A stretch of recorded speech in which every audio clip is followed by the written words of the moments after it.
বুধবার রাজধানীর ধানমন্ডির ৩২ নম্বরে শেখ মুজিবুর রহমানের বাসভবন সহ দেশের নানা স্থানে হামলা, অগ্নিসংযোগ এবং ভাঙচুরের ঘটনা ঘটে। ভোলা, নোয়াখালী, খুলনা ও কুষ্টিয়া সহ দেশের বিভিন্ন জায়গায় আওয়ামী লীগ নেতাদের বাড়ি ভাঙার সময় ভেঙু ও বুলডোজার ব্যবহার করতে দেখা যায়। আজ নোয়াখালীর কোম্পানিগঞ্জে আওয়ামী লীগের সাধারণ সম্পাদক ওবায়দুল কাদেরের বাড়িতে বৈষম্য বিরোধী ছাত্র আন্দোলনের পদধারী নেতাদের নেতৃত্বে হামলা চালায় ছাত্র জনতা। নোয়াখালীর একাধিক সাংবাদিকের সাথে কথা বলে জানা গেছে, ১টার দিকে শুরু হয় এই হামলা। বিক্ষুব্ধ ছাত্র জনতা বিভিন্ন দেশি অস্ত্র নিয়ে ভাঙচুর চালায়। সাবেক পররাষ্ট্রমন্ত্রী ও রাজশাহী ৬ আসনের সাবেক সংসদ সদস্য শাহরিয়ার আলমের বাড়িতেও ভাঙচুরের পর আগুন দিয়েছে বিক্ষুব্ধ লোকজন। বরিশালে আওয়ামী লীগের ২ নেতার বাড়িতে হামলা হয়। আওয়ামী লীগ নেতা আমির হোসেন আবু এবং শেখ মুজিবুর রহমানের ভগ্নিপতি আবু রবের বাড়িতে ভাঙচুর চালানো হয়। উত্তেজিত জনতা মালামাল লুটপাটের পাশাপাশি ভেঙে তার খবরটিতে আগুন ধরিয়ে দেয়।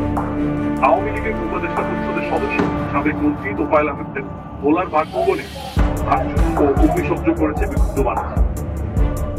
এছাড়াও খুলনায় শেখ বাড়ি, কুষ্টিয়ায় মোহাম্মদ হানিফের বাড়ি ভাঙচুর করা হয়।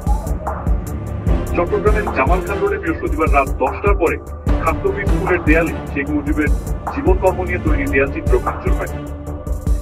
রংপুরের বেগম রোকেয়া বিশ্ববিদ্যালয়, মাইকেল কলেজ ও ডিসির মোড়ে থাকা শেখ মুজিবুর রহমানের ৩টি মুরাল বুলডোজার দিয়ে গুঁড়িয়ে দেওয়া হয়েছে। দেশের বিভিন্ন বিশ্ববিদ্যালয়ে শেখ পরিবারের সদস্যদের নাম ফলক খুলে নেওয়ার ঘটনা ঘটেছে। রাজশাহী বিশ্ববিদ্যালয়ের কিছু শিক্ষার্থী গতকাল রাতে ৪টি আবাসিক হলের নাম ফলক ভেঙে ফেলে। এর মধ্যে একটি ছিল ছাত্রী হল, যেটিতে এক পর্যায়ে সংঘর্ষের ঘটনা ঘটে। যে হলগুলোর নাম ফলক মুছে দেওয়া হয়েছে সেগুলোর ৩টি মুজিব পরিবারের সদস্যদের নাম। জাহাঙ্গীরনগর বিশ্ববিদ্যালয়ে ভেঙে ফেলা হয়েছে শেখ মুজিবুর রহমানের নামে থাকা স্থাপনা।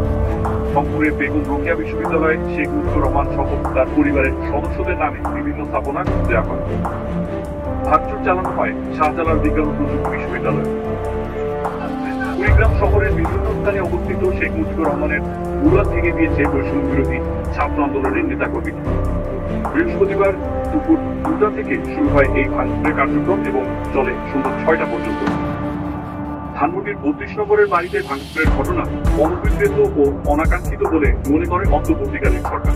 তবে পলাতক অবস্থায় ভারতে বসে জুলাই অভ্যুত্থানের বিরুদ্ধে শেখ হাসিনার উস্কানিমূলক বক্তব্যের কারণে জনমতে গভীর ক্রোধের সৃষ্টি হয়েছে এবং এরই বহিঃপ্রকাশ ঘটেছে বলে মনে করে অন্তর্বর্তীকালীন সরকার।